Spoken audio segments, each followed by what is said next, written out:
करीब 18,000 लोग अंदर, 44,000 लीटर ज्यादा शराब पकड़ी गई। दिल्ली पुलिस ने आगामी विधानसभा चुनाव और गणतंत्र दिवस तैयारियों के मद्देनजर विशेष चेकिंग अभियान चलाया है।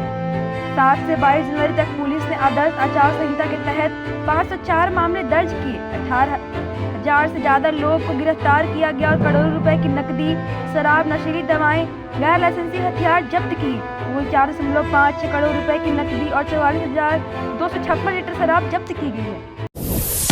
खराब सेहत के कारण राहुल गांधी की रैली दूसरी बार रद्द। राहुल गांधी की रैली लगातार दूसरे दिन रद्द हो गई। गुरुवार को मुफ्ताबाद में होने वाली रैली में वह शामिल नहीं हो पाए क्योंकि उनकी सेहत खराब थी। इससे पहले बुधवार को भी सदर बाजार की जनसभा में वह शामिल नहीं हो सके थे। पार्टी नेताओं ने बताया कि डॉक्टर ने उन्हें आराम करने की सलाह दी है।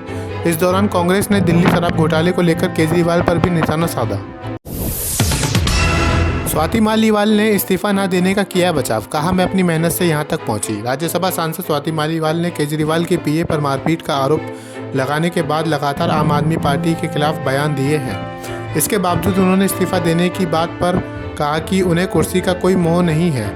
मालीवाल ने बताया कि वह हमेशा से जमीनी कार्यकर्ता रही हैं और अपनी मेहनत से यहां तक पहुंची हैं, इसलिए इस्तीफा नहीं देंगी। उन्होंने बताया कि 2006 में इंजीनियरिंग के बाद झुग्गियों में काम करना शुरू किया था और इंडिया अगेंस्ट करप्शन आंदोलन में भी हिस्सा लिया था। संजय सिंह ने दिल्ली पुलिस और बीजेपी पर छापेमारी के आरोप लगाए। आम आदमी पार्टी के नेता संजय सिंह ने दिल्ली पुलिस और भाजपा की आलोचना करते हुए आरोप लगाया कि आप कार्यकर्ताओं के घरों पर बिना नोटिस और एफआईआर की छापेमारी की जा रही है। उन्होंने दिल्ली के मुख्यमंत्री आतिशी के आरोपों का समर्थन करते हुए कहा कि पुलिस बिना आधार के रात में छापे मार रही है। साथ ही चुनाव आयोग पर निष्क्रियता का आरोप लगाते हुए उन्होंने कहा कि शिकायतों पर कार्रवाई नहीं हो रही, जिससे चुनाव की निष्पक्षता पर सवाल उठते हैं। कांग्रेस ने शराब घोटाले पर शरद चौहान का ऑडियो जारी किया। दिल्ली विधानसभा चुनाव के बीच कांग्रेस ने एक ऑडियो जारी किया है जिसमें आम आदमी पार्टी के विधायक शरद चौहान कथित तौर पर शराब घोटाले को लेकर कबूल कर रहे हैं। कांग्रेस ने दावा किया है कि यह ऑडियो नरेला से शरद चौहान की आवाज़ है, जिसमें वह पार्टी के लिए धन एकत्रित करने के लिए शराब नीति लाने की बात कर रहे हैं।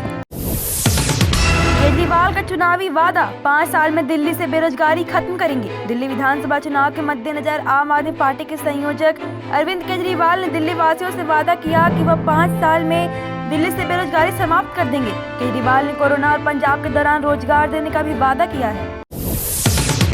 प्रवेश वर्मा ने केजरीवाल और भगवत मान पर 100 करोड़ की मानहानि का केस किया। दिल्ली विधानसभा चुनाव में भाजपा उम्मीदवार प्रवेश वर्मा ने अरविंद केजरीवाल और पंजाब के मुख्यमंत्री भगवत मान के खिलाफ 100 करोड़ की मानहानि का केस दर्ज किया है। वर्मा का कहना है कि दोनों नेताओं ने उनका बयान तोड़ मड़ोड़ पेश किया। उन्होंने 48 घंटे के भीतर माफ़ी मांगने का अल्टीमेट दिया, अन्यथा सख्त कानूनी कार्रवाई की चेतावनी दी। वर्मा ने कहा कि हरजाना नई दिल्ली क्षेत्र के कल्याण में खर्च किया जाएगा। चुनाव में 155 करोड़पति उम्मीदवार, संपत्ति में बढ़ोतरी। दिल्ली विधानसभा चुनाव में 155 करोड़पति उम्मीदवार चुनावी मैदान में हैं, जो 2020 के चुनाव से 2 ज़्यादा है। इनमें से सबसे अमीर भाजपा के करनैल सिंह हैं, जिनकी संपत्ति 227 करोड़ है। इस बार 2 अरबपति उम्मीदवार भी हैं। वहीं कांग्रेस के राजेंद्र सिंह सबसे गरीब उम्मीदवार हैं, जिनकी संपत्ति मात्र 24,000 है, लेकिन उनकी पत्नी के पास 5.5 करोड़ की संपत्ति है।